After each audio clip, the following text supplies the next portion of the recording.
हम कैसे जिए कि जीवन में कोई भूल ना हो। जीवन में भूल ना हो, अगर ऐसे जीना चाहोगे तो जी ही ना सकोगे, मरोगे सिर्फ। भूल तो सिर्फ मुर्दों से नहीं होती। अगर भूल से ही बचना है तो जल्दी से अपनी कब्र में समा जाओ, खुद ही खोद लो कब्र। और यही अधिक लोगों ने किया है। अधिक लोग जीते कहां? क्योंकि अधिक लोग भूलों से डरे हुए, इतने डरे हुए हैं कि जिए तो जिए कैसे, कहीं भूल ना हो जाए। भूल में कुछ बुराई नहीं, हां, एक ही भूल दोबारा नहीं होनी चाहिए। भूल से ही तो आदमी सीखता है, संवरता है। भूल ही तो धार रखती है, भूल ही तो तेजस्विता देती है। भूल तो चुनौती है। नई नई भूलें करो, रोज रोज भूलें करो। हां, वही वही भूलें मत करना। वही वही भूल जो करे वह जड़ बुद्धि, वह सीख नहीं रहा। एक बार तो क्षम्य है, क्योंकि बिना भूल किए तुम जानोगे ही कैसे कि वह भूल है। और बिना भटके कोई पहुंचा है, और बिना भटके जो पहुंच जाएगा उसमें रीढ़ नहीं होगी, उसमें प्राण नहीं होंगे, उसमें आत्मा नहीं होगी। मैंने सुना है, बड़ी पुरानी कहानी है मिस्र की, कि एक किसान ने बहुत परेशान होकर एक दिन ईश्वर से कहा। पुरानी कहानियों में ईश्वर इतना दूर नहीं था जितना अब है, सुन लेता था। ऐसे ही घर के छप्पर के पास ही रहता होगा। जोर से चिल्ला के कहा कि हद हो गई, ऐसा लगता है कि तुझे किसानी करनी आती ही नहीं।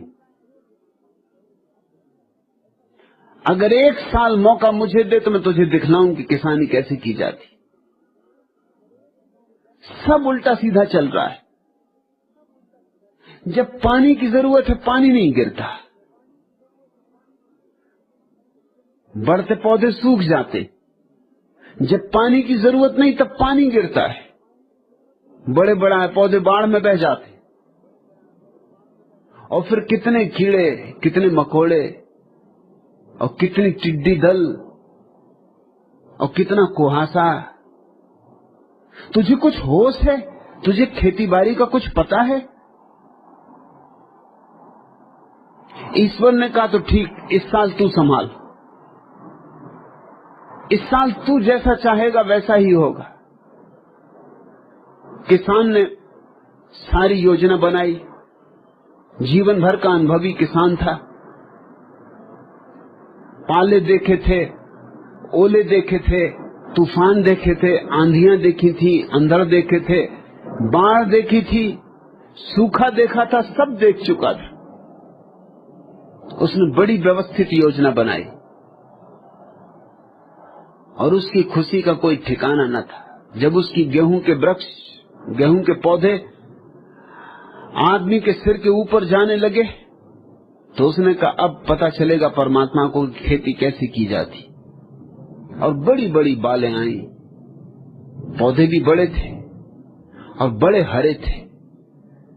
जब पानी की जरूरत थी, जितनी जरूरत थी उतना पानी उसने मांगा, उतना पानी गिरा। जब धूप की जरूरत थी, सूरज की जरूरत थी, जितनी जरूरत थी उतना उसने मांगा, उतना सूरज चमका। न टिड्डी दल आए, न पाला पड़ा, न ओले गिरे, न कीड़े मकोड़े लगे। उसने सारी व्यवस्था कर रखी थी। फिर फसल काटने के दिन आए, उसके आनंद का अंत नहीं था। उसने सारे गांव को इकट्ठा किया और कहा फसल काटो, अब परमात्मा को दिखाएंगे कि फसल कैसे की जाती। फसल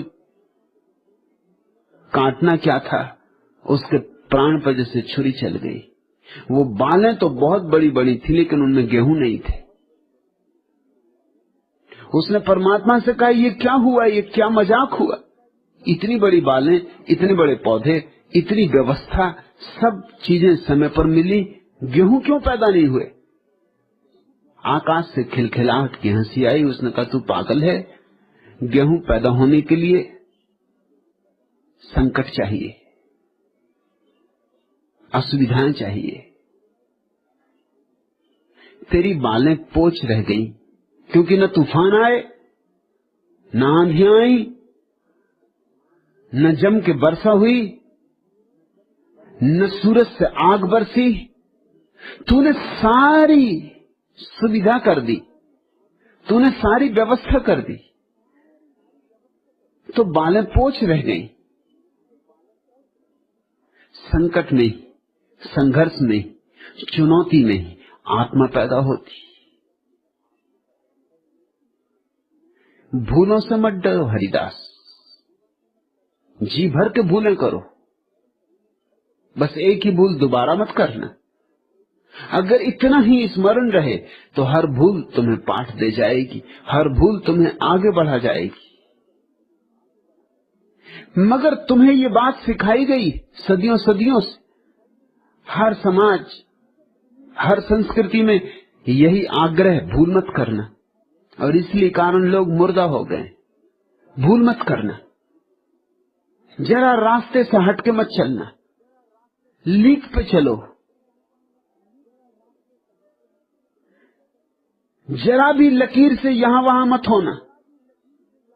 तो लोग चल रहे हैं लकीर के फकीर, उनमें कोई आत्मा नहीं है, उनकी बालों में कोई गेहूं नहीं पकते, उनके भीतर कोई प्राण सघन नहीं होते,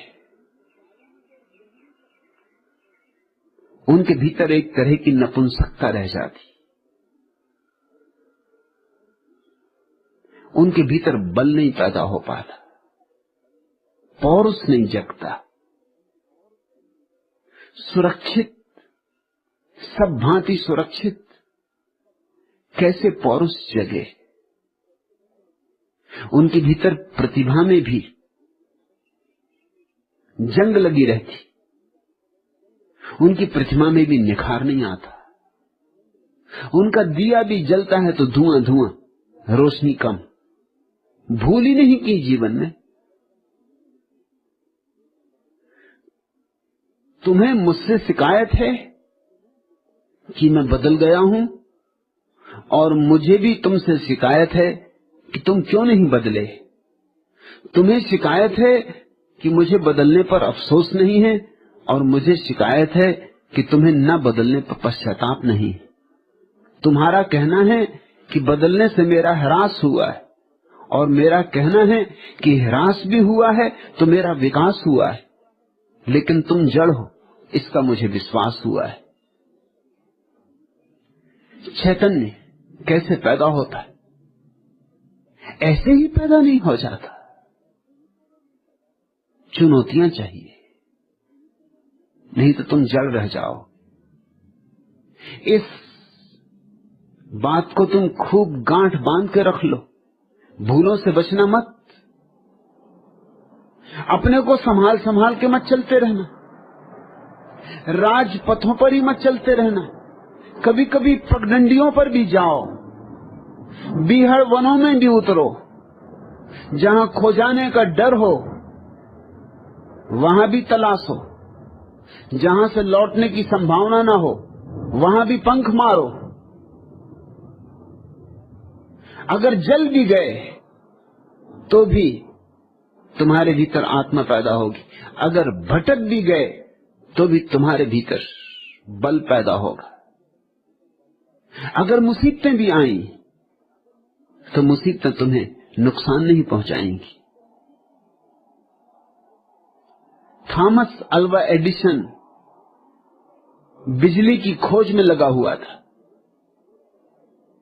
3 साल बीत गए थे प्रयोग करते करते, उसके सारे सहयोगी थक चुके थे,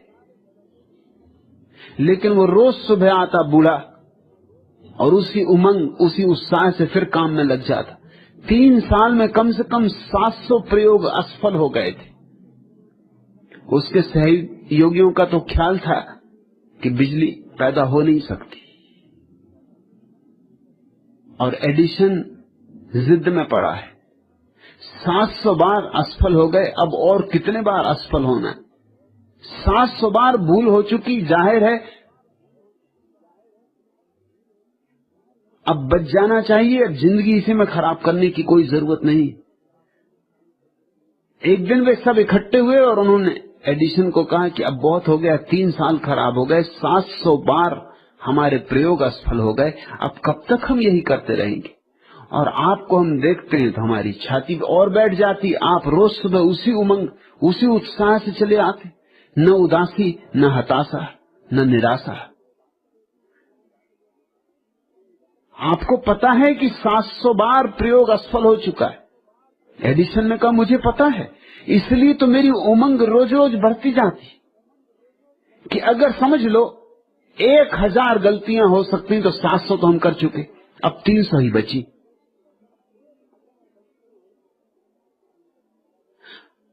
$700 दरवाजे हम टटोल चुके, दरवाजा नहीं मिला। रोज दरवाजे कम होते जा रहे हैं, ठीक दरवाजा करीब आता जा रहा है, घबराओ मत। और यही हुआ। 6 महीने के प्रयोग के बाद बिजली का आविष्कार हो सका, जो कि मनुष्य जाति के इतिहास में बड़े से बड़े आविष्कारों में से एक। लेकिन अगर एडिशन भूलें करने से डरता तो यह आविष्कार नहीं हो सकता था। तुम जरा वैज्ञानिकों का जीवन उठा के देखो, कितनी भूलें करते, रोज भूलें करते, लेकिन भूलों का कोई हिसाब नहीं रखता। जब वो जीत जाते हैं और ठीक हो जाता है, बस ठीक का इतिहास लिखा जाता है। इससे बड़ी भ्रांति पैदा होती। महावीर ने 12 वर्ष ध्यान किया, बस तुम्हारे पुराणों में उल्लेख है सफलता का।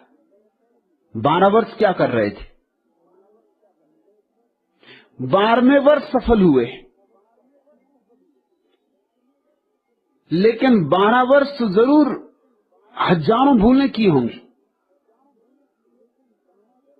उनका कोई उल्लेख नहीं करता। जब जीत हो जाती है तो लोग फिक्र ही छोड़ देते हैं इस बात की कि कितनी बार हार हुई जीत होने के पहले, हर जीत के पीछे कितनी हारें छिपी, और हर ठीक अनुभव के पीछे कितने भटकाव छिपे। बुद्ध 6 वर्ष तक चेष्टा करते रहे और हारते रहे, हारते रहे, हारते रहे, तब एक दिन जीते। बस हम तो जीत को गिन लेते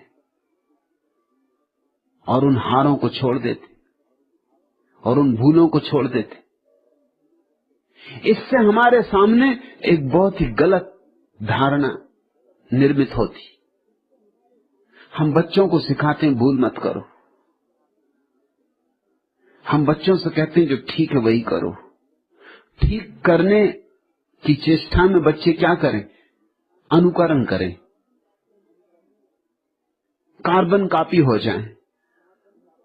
कार्बन कॉपी हमेशा ठीक होती, भूल तो हो ही नहीं सकती, क्योंकि मूल की सिर्फ प्रतिलिपि है, भूल कैसे हो सकती? लेकिन अगर तुम अपने जीवन की कुछ शोध करने में लगोगे, अगर तुम फिर से ध्यान की तलाश में चलोगे, तो हो सकता है 12 वर्ष तुम भी भटको। और उस बात का मजा और है, महावीर की छाया बन के चलना एक बात है, महावीर होना बात और है।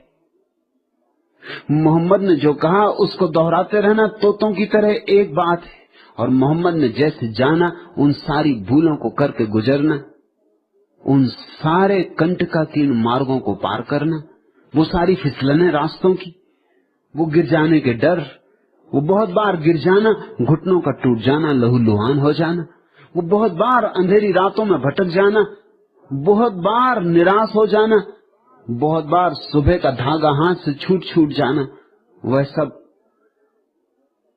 जब तक न गुजरे, जब तक तुम फिर उससे न गुजरो, तुम्हारे जीवन में मोहम्मद का बल नहीं होगा, महावीर की क्षमता नहीं होगी, बुद्ध की प्रगाढ़ता नहीं होगी। नहीं हरिदास, ऐसा मत पूछो कि हम कैसे जिएं कि जीवन में कोई भूल ना हो। मैं तो कहूंगा ऐसे जियो कि जीवन में जितनी भूलें हो सके हों, सिर्फ एक भूल दोबारा ना हो। बस खूब जियो, फिक्र छोड़ो भटकने की, डरने की। डरने वाले कायर अटके ही रह जाते हैं, उठते ही नहीं। जरा सोचो, अगर छोटे बच्चे ये सोचें कि हम चलेंगे तभी जब गिरने का कोई डर न रह जाएगा, तो इस दुनिया में सारे लोग घुटनों के बल ही सरकते रहें, फिर कोई चलना नहीं हो सकता। वो तो छोटे बच्चे बड़े हिम्मतवर हैं। हरिदास तुम जैसे सवाल नहीं पूछता छोटा बच्चा कि मुझे कुछ ऐसा रास्ता बताओ चलने का कि मैं कभी गिरूं ना। बच्चा तो उठता है और गिरता है, घुटने तोड़ लेता है, फिर उठता है, फिर गिरता है, उठता ही रहता, गिरता ही रहता, उठता ही रहता, गिरता ही रहता। एक दिन खड़ा हो जाता दो पैरों के बल पर। चमत्कार है दो पैरों के बल पर खड़ा होना, क्योंकि सारे पशु चार हाथ पैरों पर चल रहे हैं। और वैज्ञानिक कहते हैं आदमी भी बंदर था और चार हाथ पैरों पर चलता रहा। जरा उन प्राथमिक बंदरों की कल्पना करो जो पहली बार दो पैरों पर खड़े हुए होंगे। बाकी सब बंदर हंसे होंगे कि ये देखो अब ये गिरेंगे सज्जन। चमत्कार है दो पैरों। सारे बंदर हंसे होंगे और बंदरों के पंडित पुरोहित और बंदरों की परंपरा और उनकी पुरानी धारणाएं, उन्होंने कहा होगा हमने ना तो कभी देखा ना सुना किसी बंदर को दो पैर से चलते। ये मूल देखो, हम कहते हैं कि विकास हुआ, बंदरों ने तो कहा होगा कि पतन हुआ, क्योंकि बंदर रहते वृक्षों पर, आदमी को रहना पड़ा फिर जमीन पर। पतन ही कहना चाहिए, ऊपर से नीचे उतरे। इसको विकास कैसे कहोगे?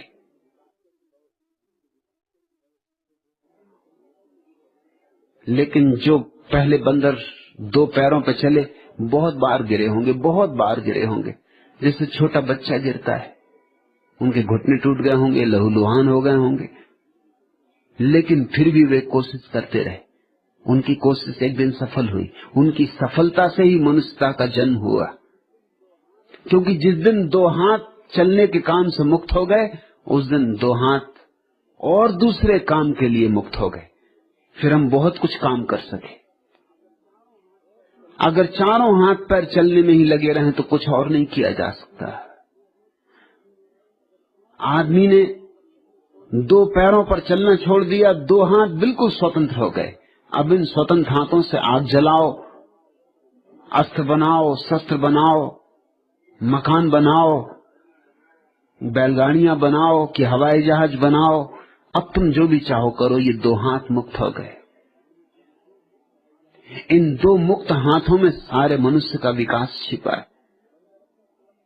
बंदर अब भी सुरक्षित है अपने वृक्ष पर, उसने भूल न करने का रास्ता पकड़ा।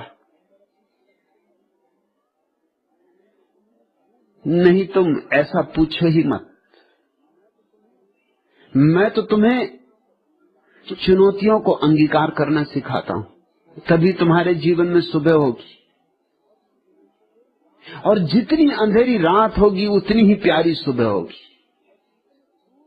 और जितने दूर तुम परमात्मा से निकल जाओगे भटककर, उतने ही पास आने का मजा होगा। जितनी कंठ में प्यास होगी उतनी ही तो तृप्ति होगी ना। तमाम उम्र गुजारी है अंधेरों के तले, आपके दर पे ही जाना कि सवेरा क्या है। मौज तूफान की साहिल से मुलाकात न थी, आपसे मिलके ही जाना कि किनारा क्या है।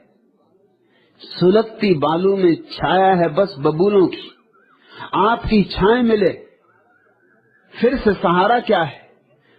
हंसे तो ऐसे खिजाओं का हाथ थाम लिया, हमने जाना कि फिजाओं का नजारा क्या है।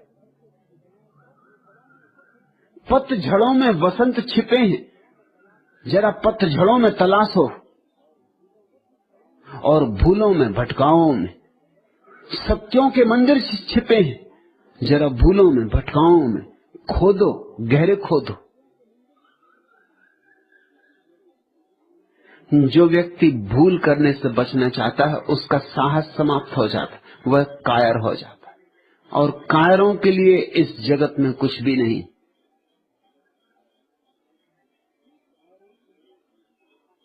एक साहस चाहिए कि ठीक है भटकेंगे तो भटकेंगे। जीसस की प्रसिद्ध कहानी, एक बाप के दो बेटे, छोटा बेटा जुआड़ी, शराबी, वैश्यगामी, बड़ा बेटा मंदिर जाए, पूजा करे, पाठ करे, दुकान में मन लगाए, खेतीबाड़ी में डूबे। आखिर बड़े भाई ने कहा कि छोटे भाई के साथ रहना मेरा नहीं चल सकता, मैं कमाऊं और ये गंवाए, हमें अलग कर दे। तो बाप ने दोनों को आधी आधी संपत्ति बांट दी और अलग कर दिया। छोटा बेटा तो आधी संपत्ति लेके तत्काल शहर चला गया। छोटे गांव में क्या करेगा, वहां ज्यादा भूल करने की सुविधाएं भी नहीं थी। बड़ा बेटा गांव में ही रुका। अब उसने दिल खोल के धंधा किया, पूरे प्राणों से खेतीबाड़ी की, खूब कमाया, और छोटे बेटे ने शहर में खूब गंवाया। 2-4 साल में ही छोटा बेटा भिखमंगा हो गया, होना ही था।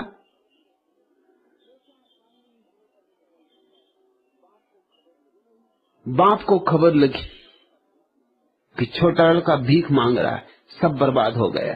उसने खबर भेजी कि तू वापस लौटा। इतने नौकर हैं घर में, तू अगर एक बिना कुछ किए भी पड़ा रहेगा तो भी चलेगा, तू वापस लौटा।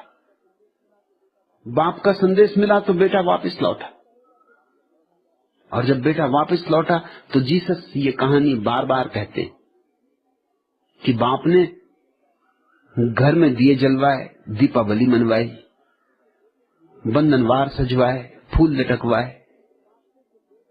जिस रास्ते से बेटे को लाना था उस रास्ते पर स्वागत का इंतजाम किया, द्वार बनाए, श्रेष्ठतम भोजन तैयार करवाया। वर्षों के बाद बेटा वापस लौटता था। बड़ा बेटा खेत पर काम कर रहा था, भरी दोपहरी धूप में। किसी ने उसको खबर दी कि अन्याय की भी एक सीमा होती, तू तो बाप की सेवा करते करते मरा जा रहा है, अभी भी दोपहरी में छाया में नहीं बैठा है, खून पसीना कर रहा है, और तेरे स्वागत में कभी बंधनवार न बंधे, कभी दीपावली न मनाई गई, कभी सुगंधें न छिड़की गई, कभी बैंड बाजे न बजे, और तुझे पता है तेरा छोटा भाई बर्बाद होके भिखमंगा होके लौट रहा है। सहनाई ये जो बज रही उसी के लिए बज रही। स्वभाव था बड़े भाई को बहुत आघात हुआ, ये तो अन्याय है। वो घर लौटा, उसने अपने पिता को कहा कि ये अन्याय है, मेरा कभी स्वागत नहीं हुआ, मैं सदा आपके चरणों में सेवा में रहा, मैंने कभी कोई जीवन में भूल नहीं की, सदा आपने जो कहा वही किया, और छोटे ने जो आपने कहा उससे उल्टा किया, और उसका स्वागत किया जा रहा है।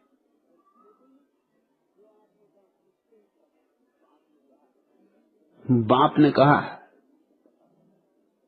तुझे पता होगा, तुझे भली भांति पता होगा, क्योंकि तू खेतों पर रहता है, अपने पास भी भेड़े हैं, तू कभी भेड़ों को भी लेकर पहाड़ों पर जाता है, तुझे भली भांति पता होगा कि अगर कभी कोई भेड़ जंगल में भटक जाए तो गड़रिया अपनी 1000 भेड़ों को असुरक्षित छोड़कर उस एक भेड़ की तलाश में आधी रात जंगल में जाता है, और जब भटकी भेड़ उसे मिल जाती है तो उस भटकी भेड़ को कंधे पर लेकर लौटता है, और जो भेड़ें कभी नहीं भटकी उनको कभी कंधे पे लेके नहीं लौटता, लौटने का सवाल ही नहीं उठता। तू मेरे पास है, तेरे स्वागत का कोई सवाल नहीं। लेकिन जो दूर चला गया था और बहुत भटक गया था और वापस लौट रहा है, उसका स्वागत जरूरी है। जीसस कहते थे, ये कहानी सिर्फ किसी पिता और उसके बेटों की कहानी नहीं, ये कहानी अस्तित्व की कहानी, ये परमात्मा की कहानी। यहां जो दूर जितने भटक जाता है, परमात्मा उसके स्वागत के लिए उतना ही तैयार है। क्योंकि दूर भटका हुआ आदमी कुछ कमा लेता है, कुछ जो बड़ा अदृश्य है। तुमने भी ख्याल किया होगा, जिन लोगों ने जीवन में कभी भूल चूक नहीं की, उनको अगर तुम देखोगे तुम उन्हें गोबर गणेश पाओगे। बिठा दो एक कोने में सजा के तो अच्छे लगते, और किसी काम का ना पाओगे। भीतर बिल्कुल पोच, गेहूं है ही नहीं। और जिन लोगों ने जीवन में बहुत भूलें की, बहुत भटके, बहुत ठोकरें खाई, दर दर दरवाजे दरवाजे, उनमें तुम एक तरह का बल पाओगे, एक तरह की गरिमा पाओगे, एक तरह का गौरव पाओगे। उनमें तुम पाओगे कुछ जिसको आत्मा कहा जा सकता है। इसलिए मैं नहीं कहता हरिदास कि भूले ना करो, मैं तो कहता हूं भूले करो, होश पूर्वक करो। मेरी शिक्षा बिल्कुल भिन्न है। भूले करो, जरूर करो, होश पूर्वक करो। हर भूल से सीखो और हर भूल को निचोड़ लो और उसको अपना अनुभव बना लो। तमाम उम्र गुजारी है अंधेरों के तले, आपके दर पे ही जाना कि सवेरा क्या है। तब आएगा वह दरवाजा सुबह का, जब जिंदगी भर न मालूम कितनी अमावसों के नीचे गुजारोगे। मौज तूफान की साहिल से मुलाकात न थी, आपसे मिलके ही जाना कि किनारा क्या है। कभी मिलेगा किनारा, तभी होगा मिलन सत्य से, जब तो बहुत बहुत तूफानों में अपनी नैया को छोड़ोगे और बहुत बहुत तूफानों को पार करके आओगे। बहुत बहुत खतरे डूबने के उठाओगे तो ही किनारा है।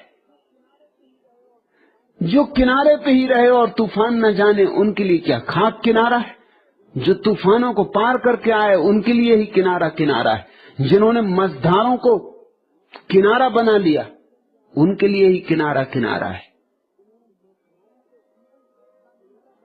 जीवन सस्ता नहीं है और जीवन के प्रत्येक अनुभव के लिए चुकाना पड़ता है, कुछ चुकाना पड़ता है, कोई कीमत चुकानी पड़ती। भूलें और उन भूलों के कारण हुए दुख और पश्चाताप और पीड़ाएं मूल्य हैं जो आत्मवान व्यक्ति को चुकाना ही होगा। चुकाओ और तुम जितना चुका सकोगे उतना ही पाओगे, न ज्यादा न कम।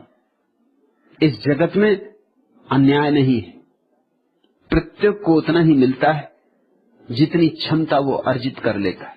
मगर क्षमता कैसे अर्जित होती? घर के कोने में छिप के बैठ जाने से क्षमता अर्जित नहीं होती। और वही तुम्हें सिखाया गया, खासकर इस देश में तो यही सिखाया गया सदियों से कि कुछ भूल भर न करना। परिणाम ये हुआ कि पूरा देश गोबर गणेश हो गया है। एक कोने से लेकर दूसरे कोने तक मुर्दों की कतारें हैं, जिनमें जीवन नाम मात्र को भी नहीं। नहीं तो ये कहीं हो सकता था कि हजारों साल तक ये देश गुलाम रहे। छोटी छोटी कौमें आई, जरा जरा से लोग, जिनकी कोई ताकत न थी, क्षमता न थी, वे भी जीत गए। हूण आए, बर्बर आए, तातार आए, मुगल आए, अंग्रेज आए, पुर्तगीज आए, फ्रेंच आए, जो भी आया, इस विराट देश को क्षण भर में मुट्ठी में कर लिया। क्या कारण रहा होगा? और ये देश बातें करता है आत्मा की, परमात्मा की, और ये देश बातें करता अमृत जीवन की, शाश्वत जीवन